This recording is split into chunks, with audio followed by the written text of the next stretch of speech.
Hi, this is Alan Grau with Icon Labs, and I'm going to go through a demo today and show how we've integrated real-time operating system-based devices with the McAfee ePO, and talk a little bit about what that enables and why that's unique and valuable.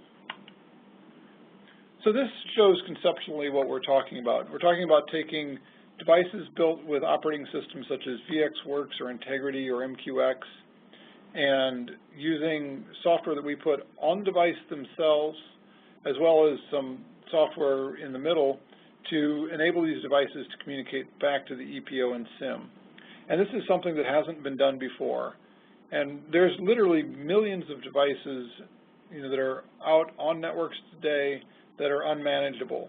They, you can't run the McAfee agent on them, and so there's no way to hook those back up to the ePO until, what we're showing here. So this is really the first solution that does that, that provides situational awareness for these devices.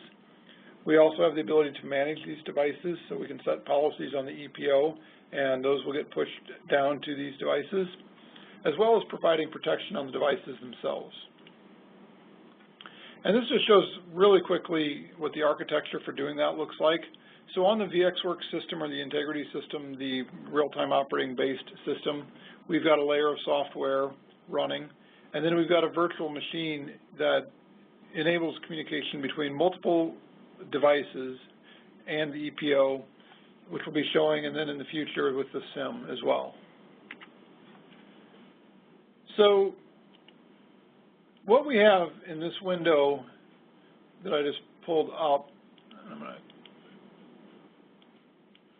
is just a command line interface into a very simple set of commands running on an RTOS system. So I've connected through Secure Shell, so I've SSH'd into this VxWorks system and logged into it, and through the shell there's a set of commands that allow it to simulate an unmanned vehicle. So before we do anything else, we need to log into the vehicle. But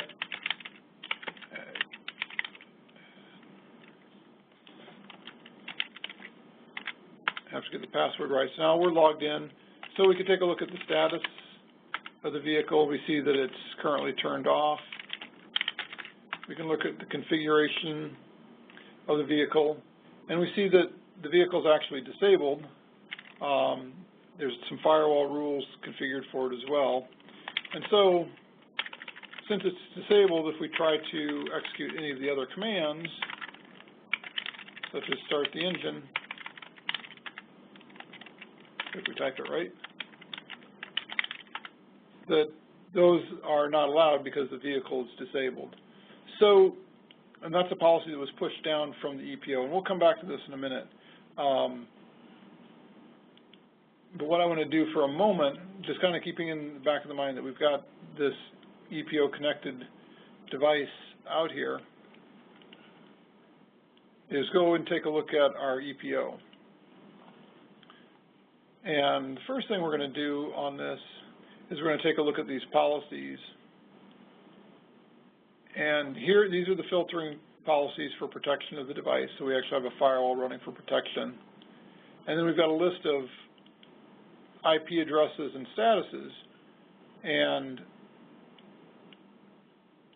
we're going to go ahead and save an update to the policy to enable that device.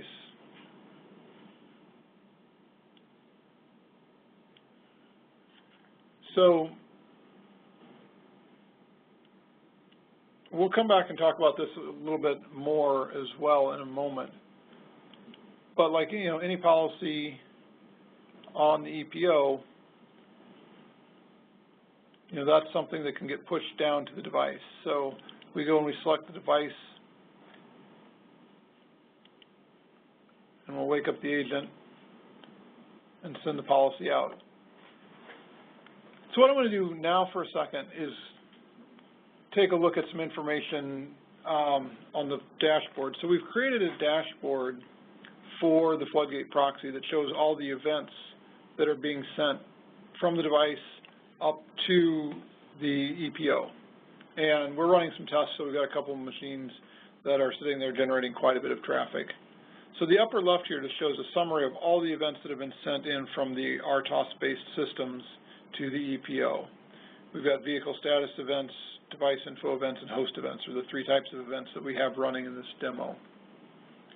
And if we go look at the host information events, which is what's shown in this window, we can see there's 3 different IP addresses connected, which are the 3 that we have set up for policies. And if we go take a look at those, this is just pure situational awareness information.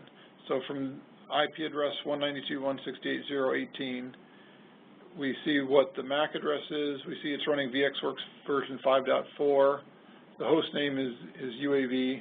And then, again, we're running in a loop for testing, so we're generating lots of these events, and they're all showing up here.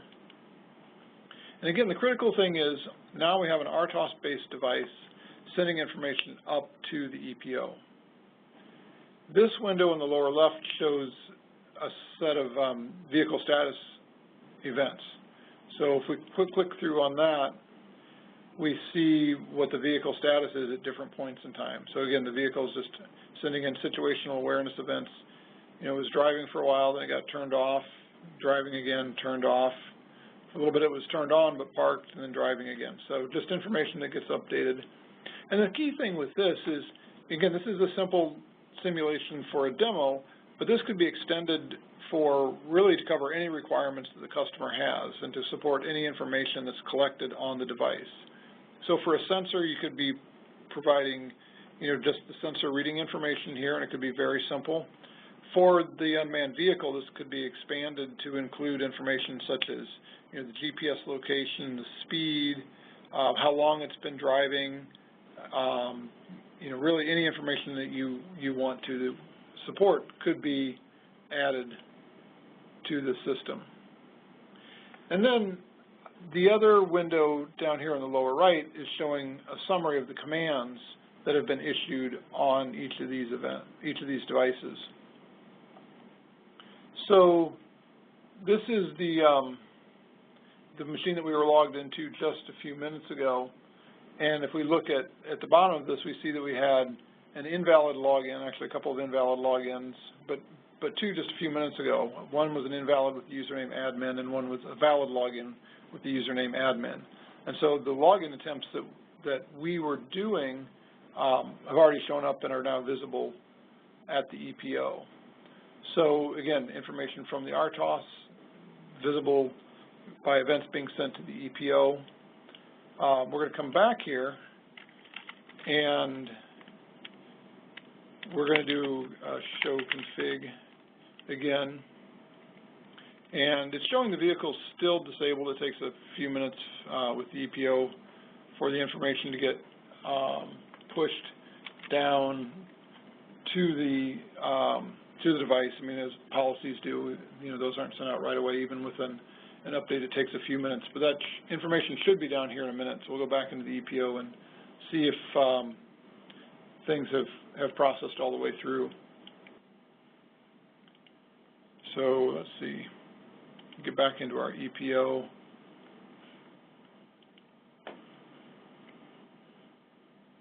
And if we look at our system tree, okay, so the update hasn't quite gone through. If we look at this, the last communication with this machine was at 3:20 and we're at 4:06. So even though the events have shown up, the policy update hasn't quite completed yet.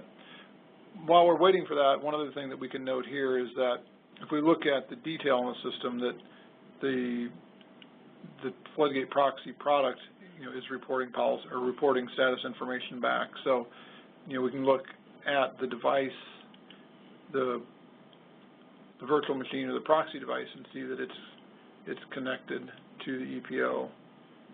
So looks like our agent wake-up call is taking a little bit of time here for some reason. Okay, it looks like it's just completed. So now that that's completed, we should be able to go back to our policy information. So now we're back on the RTOS device. We can see that the agent wake-up call is completed. So that means that the policy changes which would enable this vehicle have been sent to the proxy, and then from there it gets sent down to this machine, which is the RTOS device. So we'll do a show status, which shows that we're turned off, and then we'll do a show config, and now we see the vehicle is enabled. So that was what we had changed in the policy page on the ePO. So now we can do things like start the engine and tell the vehicle to drive west for 50 kilometers. If we do a show status now, we see that the vehicle is driving. So we started out, with the login on the RTOS-based system, showing that the status was disabled. We came in to the ePO, went into the policy page, turned that on, and showed that that policy got pushed back down to the device, so the device was then enabled, and we could do things.